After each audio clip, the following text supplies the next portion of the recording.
So do you want to save countless hours, get a ton of resources, and become an awesome space pirate in Starfield? Well, this is the video for you. Today we're gonna take a look at some of the biggest mistakes that I wish I knew sooner so that I could just focus on enjoying the good parts of the game. Starfield right now is in a pretty interesting position. There are some things about it that I kinda wish they were made different. But yeah, we're just gonna talk about some of the things that you can do in the meantime to make your experience that much better. So let's jump right in. Starting with number one, I think that every Starfield player should know this trick to severely reduce all of the loading screens that the game seems to have a ton of. Like literally there's one for entering the ship, for leaving the planet, for moving into a different solar system, and then going on another planet again. That's like 3 or 4 loading screens just for one simple action. So please stop fast traveling to your ship. Instead, just know that you can directly teleport to any star system and almost any planet, even directly on the landing spots, even if you are on foot. So there are 2 ways to go about this, one of which is by just pulling up the star system menu. Even if you are on foot, just select whatever star system you want to teleport in, and if you already have been there, you can even pick a landing spot you've been into and go straight to it from the same menu. This is going to let you avoid 2 loading screens very easily. The second method is by simply setting a course whenever you are during a side mission or even the main story content. It doesn't matter, as long as you have an objective in your quest log, you can just set the course to it by pressing the appropriate button at the bottom of the screen. So this is going to bring you to the closest immediate point of that objective. Most of the time it's going to be exactly in the landing spot of the location, but if it happens to be a new system, it's going to try to bring you to the closest point possible, or if it's too far away, again, it's going to bring you to the closest point possible that you can travel to right now. But even so, this is going to save you a ton of hours when you factor in the entire playthrough. I'm not sure exactly why Bethesda chose to add so many loading screens in 2023, but this is the situation. And again, this works from pretty much any point in the game. It doesn't matter if you're already in space, on a planet, on foot, even if you are inside of a base or a building. As long as you don't have any fast travel restrictions, it will work with either of these 2 methods.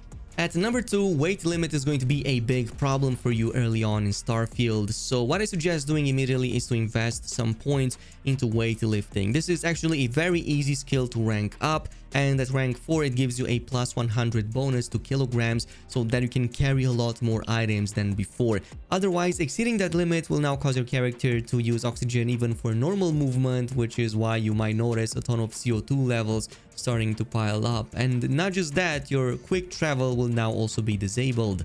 In the meantime, I recommend alternating placing some of the extra items that you don't use that often into your ship cargo very close to your ship command center. This is going to hold up to 450 kilograms. So yeah, you can expand upon that later on with additional modules, but it's going to help you a ton early on with the extra resources and items. In the meantime, another thing I suggest whenever you loot a body is to press the transfer button instead of take, because transfer brings you to the detailed screen, which better visualizes what types of items you are about to grab. Just from the names alone, you might not have a general idea what they mean. So in this one, you can see if it's a weapon, if it's a suit of armor, how much it weighs, is it an upgrade to your current items. So it gives you a detailed view of everything, which is why I always use this whenever I see drops, like a ton of them on certain bodies. But outside of that, usually the first couple of entries you should always get even without the transfer function, because they are usually reserved to the currency, so the credits that drop from the enemies, as well as the ammo. So currency, ammo, and the healing packs do not have any weight capacity, which means you can grab an infinite amount of these without any worry. In fact, you can get infinite ammo, as I'm going to show you in just a little bit. But yeah, this is going to help you a ton to like just better manage that weight capacity as you move on through the game. This brings us to number 3, and if you're like me, one of the first things you wanted to do in Starfield is probably to steal an enemy ship. Well, guess what? You can actually steal as many as you want. Well, almost as many as you want. You will have to maybe clear some room eventually.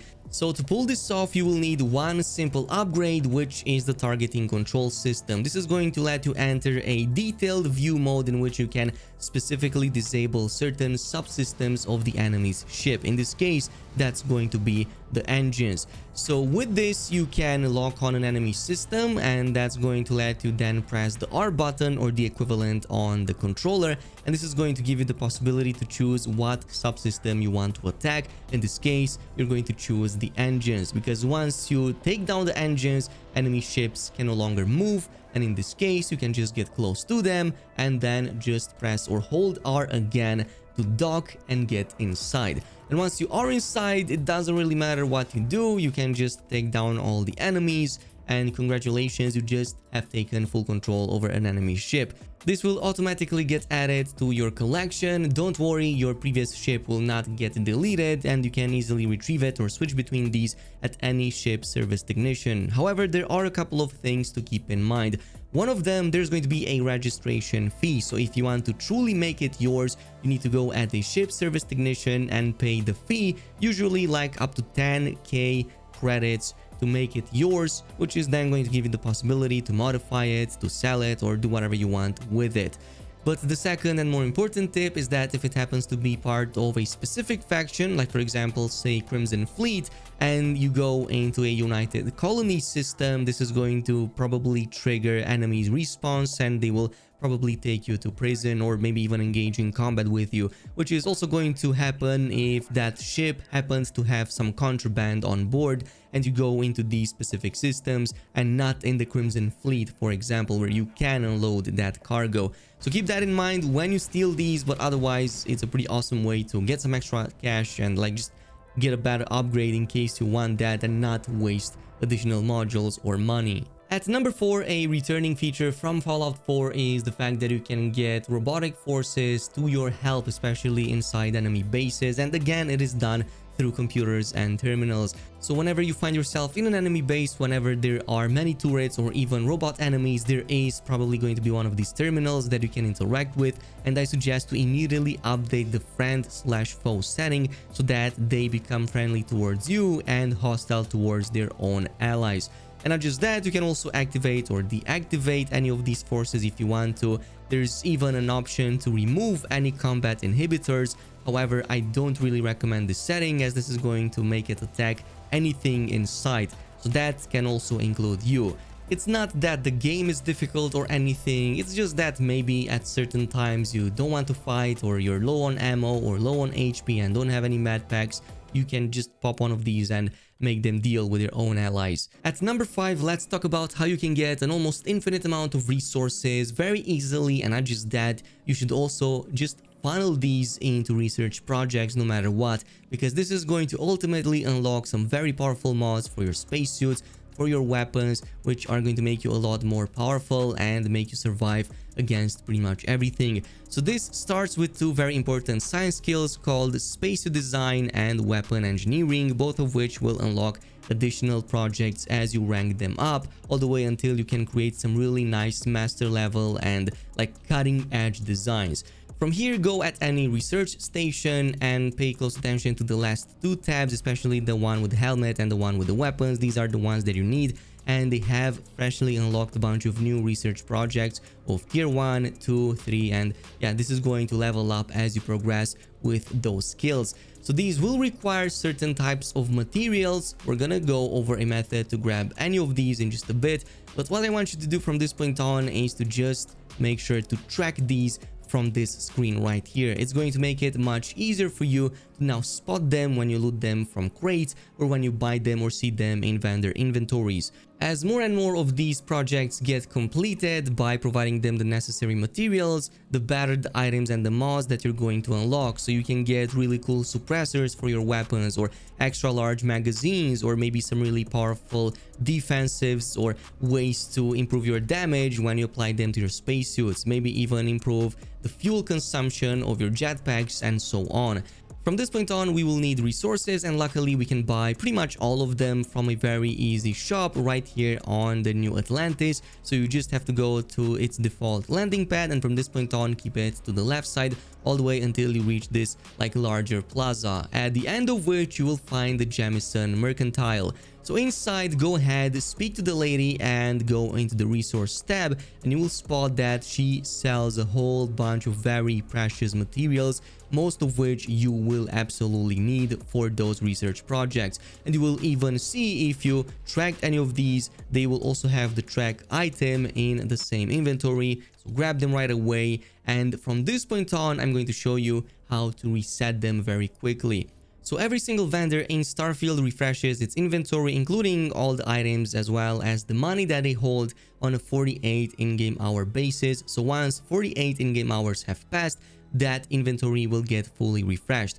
That's why in this case, the quickest route is to just quickly teleport to our nearby ship, go take the bath, sleep for about 2 days, and once we go back to the same vendor, you're going to notice that its entire stash has been refreshed and you can buy the same items once again. Of course, this will require you to have starting money, so you will have to play through the game, get some credits, but don't worry, there's going to be a different video. We're going to focus on how to get a ton of credits very fast. Let me know down below if you want to see that. But going over even more tips, yeah, persuasion and lockpicking are going to be very important in this game. Actually, it saves you a lot of trouble. There are many story moments, even in the main narrative, that you can easily skip if you manage to persuade certain characters. However, it's a bit tricky to always pull it off.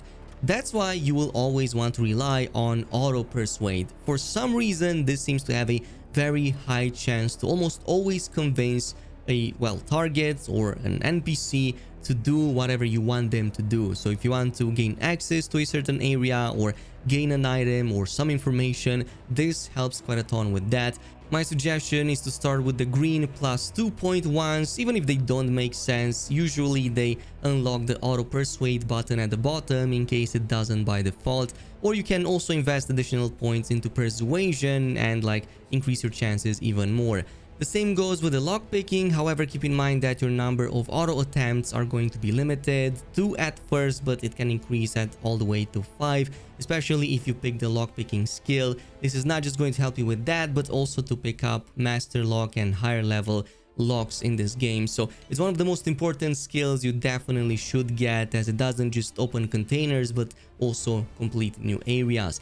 But in the meantime, a quick way to solve this really easily is by paying attention to the gaps and not committing just yet to spend those digipicks. So let me give you an example. In this case, we have a couple of rings with different gaps inside of them. The problem is that if I were to pick a certain digipick, even if it does have a bunch of slots that can fit, if there's one of them that doesn't go into any gap, it's not going to work at all. So in this case, what I like doing is to just eye it out and see if I can put these picks right here so that they don't overlap at all, but still cover all of those gaps in the center and the outmost ring. If you do it this way, it's going to let you better see if all of these will fit, and this is going to let you better lockpick anything in the game, especially as they can become increasingly more difficult as the game goes on.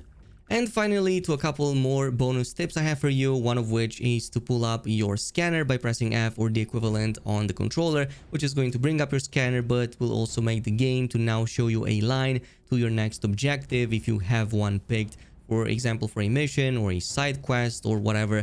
But this is going to help you a ton to navigate, especially inside enemy bases when there are multiple layers beneath the earth. Especially, this is going to help you a ton to better navigate and reach that destination more easily.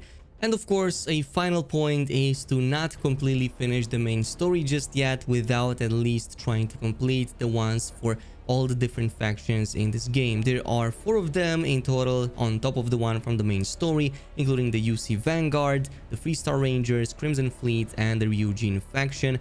All of these have their own stories spanning over the course of multiple missions. They even unlock some additional features that you cannot get otherwise, and if you just focus on the main story, there's going to be a point in which you're going to completely lose access to doing them anymore, and you're going to have to basically kind of start again and do this at the same time with the main story. So I don't want to spoil too much over here, but just focus on them. It's going to be worth it. But this is pretty much it with some of the biggest mistakes I was guilty of. Totally let me know down below in the comments if you have any more on top that I missed. In the meantime, thanks so much for watching, and I'll see you in the next video.